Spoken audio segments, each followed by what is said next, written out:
मुल्क भर में कश्मीरी भाइयों से इज़हार यकजहती के लिए मुख्तलिफ सेमिनार और रैलियों का एहतमाम किया गया।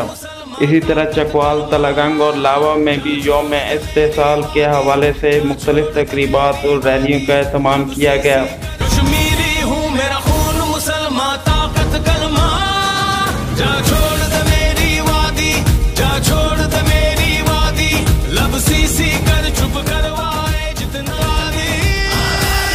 तलगंग प्रेस क्लब और म्यूनसिपल कमेटी के ज़ेर एहतमाम रैली का इनेकाद किया गया। यौम इस्तेसाल रैली में म्यूनसिपल कमेटी तलगंग से शुरू होकर अलकरम चौक से होती हुई मियाँ गाजी शहीद चौक पर इख्तिताम पजीर हुई।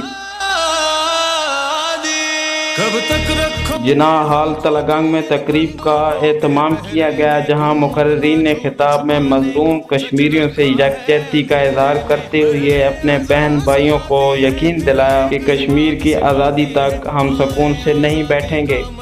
रैली में तहसील अफसरान, सियासी, अवामी और समाजी शख्सियात समेत सहाफ़ियों ने बड़ी तादाद में शिरकत की।